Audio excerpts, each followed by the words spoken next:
Bonjour mes amis, j'espère que vous allez bien. Nouvelle vidéo rétrospective. Comment vas-tu mon frère? Ça va, c'est la pêche. Aujourd'hui nous allons vous faire la rétrospective d'un producteur assez prolifique dans les années 80, qui a produit énormément de films de série B, mais surtout des films de série Z. On va vous parler du producteur Charles Band et de sa société Full Moon. Donc tu es prêt mon frère? Je suis prêt. Donc c'est parti.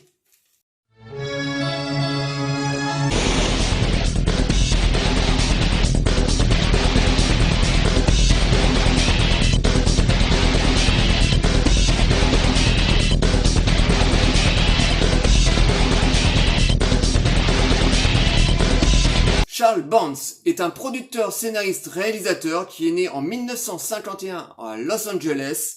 Il créa le studio Empire Pictures avec son père, c'est ça? Oui, c'est ça. Même si son père a commencé dans les années 60 en tant que producteur, il avait même ses studios. Et plus tard, bien sûr, dans les années 70, Charles Bantz va rejoindre son père pour produire ses premiers films. Et ensuite, jusque dans les années 80. Tout à fait raison. Donc il va créer donc ce studio où il va produire un nombre incalculable de films de série B, mais surtout de série Z. Grâce à ce studio-là, on a eu des films comme Ghoul, la saga Ghoul, le film culte Réanimateur, maintenant qui est bien connu des fans de films d'horreur. Il a aussi produit le film Les Poupées, à qui j'ai fait une vidéo il y a pas longtemps, le film de Stuart Gordon, et le film Troll. Mais il en a réalisé bien plus à côté, des films beaucoup moins connus que les films que je viens de vous citer. Donc c'était un studio qui a plutôt bien marché jusqu'en 1988, où le studio s'est complètement cassé la gueule dû à des problèmes de finances. Voilà, il avait, à mon avis, beaucoup trop produit de films d'un seul coup, même si ces films ne coûtaient absolument rien, ça a plombé les finances du studio. Qu'est-ce que tu as à dire sur Empire Pictures? Alors, en fait, Charles Bantz, dans un premier temps, il va coproduire des films avec un autre grand nom qui est Brian Usna. On se souvient, il a produit par exemple Society avec lui, Les Portes de l'au-delà, Réanimateur, tu l'as dit. Voilà, donc c'était quelqu'un, dans un premier temps, au début des années 80, coproducteur. Il avait ses propres studios, parce que en fait les studios de son père étaient en Italie, donc il était encore directeur de ces studios-là. Et voilà, donc il a fait beaucoup de duos comme ça, de producteurs au début des années 80. Jusqu'à l'effondrement donc de son studio Empire Pictures. Et en 1988, il va créer un autre studio qui, lui, pour le coup, va mieux marcher, en tout cas plus longtemps, grâce à une saga très très connue. Donc, en 1988, Charles Bantz va créer un nouveau studio Full Moon. Donc, il va refaire à peu près la même stratégie qu'il avait avec son ancien studio. Il va produire un nombre incalculable de films de série B, mais surtout de série Z, encore une fois, donc des films à tout petit budget. Et de ce studio va sortir une saga très très connue, la saga Puppet Masters. Alors on va vous parler de cette saga, mais on va se concentrer surtout sur les 3 premiers, parce que c'est une saga qui compte à peu près une douzaine de films, c'est ça? Ça, 12 ou 13 films. Ouais. Voilà. Alors qu'il est, la saga ne s'arrête jamais. Charles Bantz, à chaque coup, capitalise en permanence sur sa saga fétiche. Voilà, c'est ce qui a fait la renommée de son studio. Et d'un côté, il a raison de produire d'autres films, parce que les gens, finalement, aiment bien. Bon, nous, chez nous, on s'est vite arrêté au bout du 7e ou 8e épisode. Mais aux États-Unis, voilà, il continue à sortir, que ça soit... alors peut-être pas au cinéma, mais que ça soit sur les plateformes ou en DVD, en support physique. Voilà, les Puppet Masters marchent encore très très bien. Aux États-Unis, nous, on est passé à autre chose depuis très très longtemps. Et donc Charles Bantz, donc en 88, si je dis pas de bêtises, va sortir le tout premier Puppet Masters. Alors c'est un film d'horreur à tout petit budget, comme l'a toujours fait Charles Band. Ça va être une histoire qui va se concentrer sur des poupées diaboliques. Donc c'est des poupées qui sont créées par un espèce de scientifique allemand, voilà, parce que on est en plein cœur des années 80. Les grands méchants du cinéma, à l'époque, c'était les Allemands. Maintenant, c'est un petit peu les Ruskov, avec la guerre en Irak. Enfin, la guerre en Irak, excusez-moi, la guerre en Ukraine. les Russes sont devenus de nouveau les grands méchants de l'Amérique. Et dans les années 80, c'était les Allemands. Donc on suit les aventures de Toulon. Je sais plus comment c'est son André Toulon. André Toulon, donc un scientifique allemand qui a travaillé pour les Allemands pendant la Deuxième Guerre mondiale, qui crée des poupées, et en même temps, il est un petit peu chaman, ou plutôt magicien, il va leur donner la vie, et ces poupées vont devenir diaboliques, voilà, ils vont commencer à tuer toutes les personnes qui vont s'approcher de Toulon, ou qui n'ont pas du tout les mêmes état d'esprit que leur maître, donc ils vont commencer à dessouder comme ça énormément de gens, et ça va donner donc une saga de 12 épisodes qui ne s'arrête absolument pas, voilà, mais là on va se concentrer sur les 3 premiers qui sont nettement les meilleurs. Donc le premier est sorti en 1988, est sorti au cinéma, a eu un petit succès, mais il a surtout trouvé son succès en vidéoclub, voilà, en France. Paper Masters, dès qu'il est arrivé dans les rayons des vidéoclubs, le film s'est loué à une vitesse vraiment grand V. Et qu'est-ce que tu as à dire sur Puppet Masters? Alors Puppet Masters, pour moi, c'est un film très efficace, même si au niveau de la réalisation, c'est classique, on va dire. Il y a peut-être là où c'est magistral, c'est au niveau du budget, parce que les effets spéciaux c'était image par image, avec des petites marionnettes et avec du practical dans toutes les scènes d'action. Donc c'était vraiment un peu comme Evil Dead, l'artisanat. Avec de l'artisanat, voilà, avec peu, on faisait énormément de choses. Et en plus de ça, tu disais que c'est un scientifique, mais moi je dirais plutôt que c'est un créateur de jouets qui a été manipulé par les nazis. En fait, André Le Toulon, il a un bon fond, quoi. C'est le bon gars qui, au début, qui voulait vendre ses jouets, et puis il y a le destin qui croise. Il croise les nazis. Il va être manipulé, et puis bien sûr, il va être tué. Donc les poupées sans maître, ils vont décider comment de vivre leur vie, et puis des années plus tard, ça se passe dans un hôtel, des années plus tard, dans les années 80. Dans le premier. Voilà, les poupées se réveillent, ils sont toujours là, présents, ils hantent ces lieux, enfin cet hôtel, et ils vont s'attaquer bien sûr à des personnages plus tous des truands plus ou moins. Les gens qui vont dans cet hôtel, ils ont tous quelque chose à se reprocher en tout cas. Et les poupées vont se venger pour tuer les personnes les plus indélicates en fait. Et non, le premier épisode comme ça raconte plus ou moins des anti-héros. En fait, ce sont des poupées diaboliques, mais en même temps, on a de l'empathie pour eux, parce qu'en fait, ils nettoient un petit peu la société des mauvaises personnes. Donc le premier était très efficace. Aussi bien sur l'action, on s'ennuie pas. Il y a les acteurs, le casting, il y a personne de connu, vraiment. C'est ce qui était l'originalité de ces films-là, c'est qu'ils prenaient pas de guest stars, de célébrités, ils prenaient que des acteurs pas connus. Et il y avait des efficacités, avec des bons scénarios, avec des idées dans la mise à mort. Enfin voilà, c'est très très efficace. Et en plus de ça, avant de poursuivre sur le 2, les 3 premiers films, en tout cas, ont un fil rouge. Comme ça, donc toutes les histoires se réunissent. En fait, c'est la trilogie André de Toulon, on s'intéresse à lui. Donc le premier film, vraiment extraordinaire. Oui, ce qui est intéressant dans le premier, c'est que André de Toulon, voilà, on va vous spoiler un petit peu le film, mais bon, le film a 40 ans, donc il y a prescription. Ce qui est assez intéressant, c'est que André de Toulon meurt dès le début du premier film, quoi. Et c'est vraiment les poupées qui vont reprendre le flambeau. En plus, on a des poupées qui ont tous des personnalités différentes. Donc, on a Blade qui a des couteaux qui sortent de ses mains. On a la Sangsue, une poupée féminine comme ça qui sort des sangsues de sa bouche, voilà, qui va tuer les personnages avec des sangsues. Donc, on a des poupées comme ça. On a aussi Vrille, voilà, qui a une tête avec une vrille au bout et qui perfore les corps des gens. Donc comme ça, on a des poupées comme ça qui...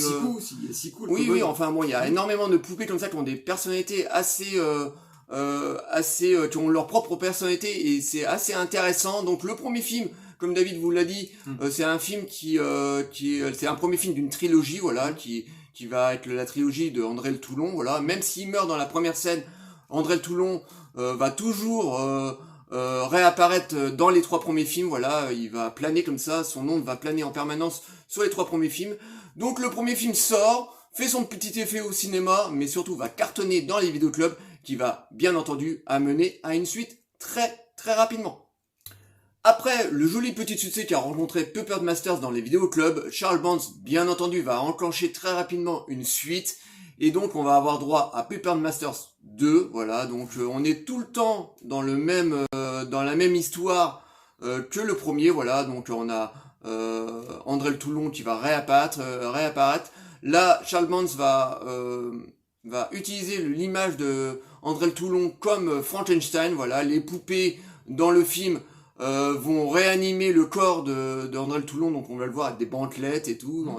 Ça va rendre hommage aussi au passage à l'homme invisible. Donc c'est une suite qui est plutôt bonne, voilà. Bon, moi je la trouve moins bonne que le premier quand même. Mais c'est une suite, encore une fois, qui a très très bien marché en vidéoclub, qui est d'une bonne facture. Bon, on est dans une facture de film de série Z, de série B, série Z, voilà, le cul entre deux chaises. Mais c'est encore un film d'artisan avec de très bons effets spéciaux. On retrouve les poupées du premier, mais aussi on a de nouvelles qui apparaissent, parce que le but d'une saga c'est de renouveler les poupées, voilà, d'en mettre des nouvelles à chaque coup. Et c'est ce qu'il va faire sur toute la saga Puppet Masters. Donc c'est un film que j'aime plutôt bien. Voilà, moi je préfère le premier au deuxième parce qu'il y a l'effet de surprise un petit peu en moins. Mais il y a encore de très très bonnes idées. Et puis voilà, c'est un film que j'aime plutôt bien. Et toi, qu'est-ce que tu as à dire sur Puppet Masters 2? Sur le deuxième film, on reste toujours dans le même décor, mais cette fois-ci on est encore plus dans l'horreur parce que comme c'est une histoire comme ça de remettre à la vie leur maître et aussi parce que André Toulon dans ce deuxième épisode veut faire revivre aussi sa femme qui a été tuée par les Allemands. Ça c'est pas raconté dans le premier film mais on le sait au début du 2. Donc il a envie de faire revivre... Ouais, du 1. Et il essaye de faire revivre sa femme, donc pour vivre pleinement leur amour. Et dans ce film, il y a beaucoup plus de mise à mort. De nouveau, on s'attaque de nouveau à des nouveaux arrivants dans cet hôtel. Et on est beaucoup dans ce côté Frankenstein, hommage un peu à la Hammer, tous ces films-là, ou les films Universal qui étaient faits dans les années 30, dont l'apparition un peu de l'homme invisible, on reconnaît l'homme invisible. Donc ce numéro 2 est la suite directe, et en plus de ça, il y a un petit cliffhanger à la fin, très marrant. On voit que tout le monde s'en sort, voilà, donc lui et sa femme, donc c'est très très marrant. Quoique non, sa femme meurt. Non, c'est lui qui s'en sort à la fin, qui part avec un autre acolyte. Donc il y a ce petit cliffhanger à la fin qui est vraiment sympathique. Donc c'est un numéro 2 vraiment sympa à regarder, qu'on vous conseille vivement. Oui, il est sympathique. Encore une fois, le film rencontre son public, surtout en vidéoclub, voilà, parce que je vous dis, les productions Charles Band, c'était surtout dans les vidéoclubs que ça se passait, voilà. La 3/4 des productions de Charles Band ne sortaient jamais au cinéma, ça coûtait beaucoup trop cher par rapport au film, au coût du film, voilà, donc il y aurait il dépenserait beaucoup plus d'argent à sortir les films en salle que les produire, donc la plupart des films de Charles Band sortis en vidéoclub, et donc ce Puppet Masters encore rencontre son public dans les vidéoclubs, et bien entendu, ça va donner l'idée à Charles Band d'en faire un troisième. Bien entendu, ça arrive au troisième épisode, et pour moi, le troisième épisode est largement le meilleur des trois. Je sais pas pour toi, mais moi j'aime beaucoup le troisième, parce que Charles Band là décide, encore une fois, il veut encore se concentrer sur le personnage d'André Toulon, parce que André Toulon c'est le cœur même de la saga Puppet Masters, et là il décide de faire une préquelle, donc de raconter la jeunesse d'André Toulon. Donc une grande partie du film, même toute l'intégralité du film, se passe pendant la Deuxième Guerre mondiale. Donc on voit André Toulon qui est plutôt bon, voilà, qui est amoureux, je crois qu'il a une petite histoire d'amour pendant la Deuxième Guerre mondiale. Donc t'as les Allemands qui viennent le voir très rapidement pour qu'il crée des espèces de poupées pour servir la guerre, voilà, les soldats allemands, voilà. Donc il va travailler au début pour les Allemands. Il va tomber sur un général allemand bien retorse et qui est vraiment qui a un scénique, amour voilà, scénique, et qui a surtout un amour pour la torture. Donc André Toulon au début va travailler donc pour les Allemands, il va vite s'apercevoir qu'il va être utilisé, et c'est un film que j'aime énormément parce que ça ça apporte comme ça du poids au personnage d'André Toulon. Voilà, bon, c'est une préquelle, hein, voilà, les préquels de là depuis 30-40 ans, on en a plein, voilà. Mais ça nous raconte un peu l'histoire d'André Toulon, parce que dans les deux premiers, on a l'impression qu'André Toulon, c'est un gros taré qui crée des poupées comme ça pour tuer les gens, mais en fait, on apprend dans ce troisième épisode que lui aussi, il a souffert. Et je trouve que c'est très très intéressant. Encore une fois, c'est un film à tout petit budget, mais les costumes et les décors, je trouve, sont super bien réussis. C'est vraiment très très intéressant. On retrouve bien entendu les poupées des deux premiers, légèrement différentes parce que là on est au début de l'histoire, donc ils sont pas encore super finalisés, même s'ils ressemblent énormément aux deux premiers. Donc c'est une film que j'aime énormément. Et toi, qu'est-ce que tu as à dire donc de Puppet Masters 3? Puppet Master, c'est quand même c'est un film fantastique, film d'horreur, identique aux deux premiers. Sauf que là, cette fois-ci, il y a une nappe film de guerre, bien sûr, ça se passe pendant la Seconde Guerre mondiale. Donc il y a des personnages très retors, comme ça, les nazis, le Troisième Reich. André Toulon est un anti-héros, hein, voilà, c'est une victime, hein, et il sera accompagné de personnages juifs dans le film. Forcément, on fait écho au génocide. Donc voilà, il y a plusieurs personnages et pour la première fois, on voit tout au début du film la mort de sa femme. Donc ça va bien sûr raccrocher au deuxième film, hein, à la vengeance de Toulon quand il revient à la vie.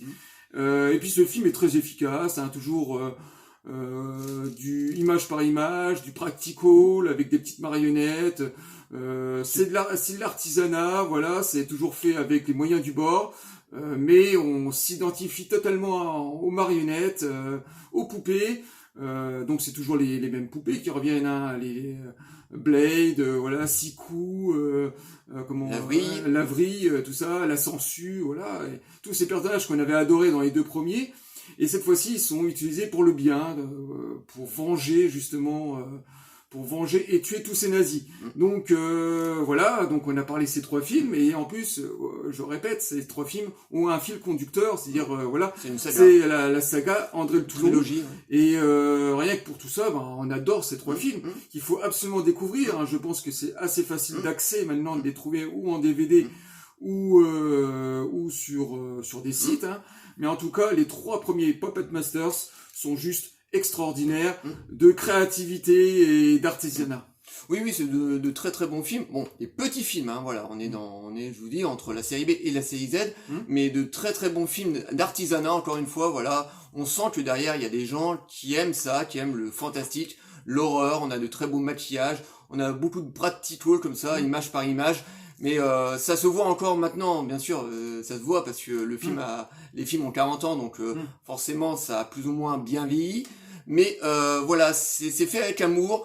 Et bien entendu, Charles Bonds, après ces trois films qui ont rencontré leur public, qui ont eu de beaux petits succès, va enchaîner avec une série de suites. Voilà, donc à l'heure qu'il est, Puppet Masters, la Puppet Masters comprend à peu près entre 12 et 13 épisodes, voilà, donc qu'on a malheureusement pas vu parce que nous en France on s'est arrêté très rapidement au 6e ou au 8e, je crois, 8e épisode, je crois. Ouais, 7. Et c'est une saga, voilà, qui est vraiment intéressante. Bon, les derniers on les a pas vus, donc on peut pas vous dire. Bon, je pense que c'est beaucoup moins bon, hein, voilà, c'est comme tout, hein, dès qu'on tire sur la ficelle, ça devient forcément moins bon. Mais Charles Bonds est un producteur quand même assez intelligent, très prolifique comme ça, très malin surtout. Et et depuis la création de Full Moon, donc en 88 jusqu'à maintenant, à nos jours, il a produit un nombre incalculable de films. C'est 200 films, je crois. Ouais, c'est un truc hallucinant, et c'est un producteur quand même qui est assez malin, qui marche sur les plates-bandes d'un autre producteur, Roger Corman. Roger Corman, voilà, le fameux Roger Corman des années 50. Voilà, donc il a repris un peu l'idée de ce producteur-là en disant voilà, je veux faire énormément de films à tout petit budget, et on peut dire qu'il a plutôt bien réussi son coup, même si la plupart de ses films sont des gros navards et que la plupart des gens n'ont pas regardé. Mais c'est un producteur, voilà, qui est vraiment intelligent, que nous on aime bien. On a voulu absolument vous faire une vidéo sur ce producteur qu'on parle assez rarement sur YouTube, et aussi de sa fameuse saga Puppet Masters qu'on aime énormément. Vous voyez, nous on a toute la saga, donc on a les trois premiers. Et ça, 4, 5, 6 et 7. Voilà, donc c'est une saga qu'on aime beaucoup, voilà. On n'a pas l'intégralité, voilà, on a, je pense, les meilleurs épisodes. Mais voilà, c'était important pour nous de vous faire une vidéo sur ce grand producteur et sur cette saga qui est très très connue auprès des fans d'horreur. Voilà. J'espère que cette petite vidéo vous aura plu. On fait le message de fin. Ouais. Likez, délikez, abonnez-vous. Envoyez-nous des commentaires, dites-nous ce que vous pensez de la saga Puppet Masters et de son producteur Charles Bonds. On vous répondra toujours avec plaisir. Et on vous dit à très très bientôt. Ciao les amis.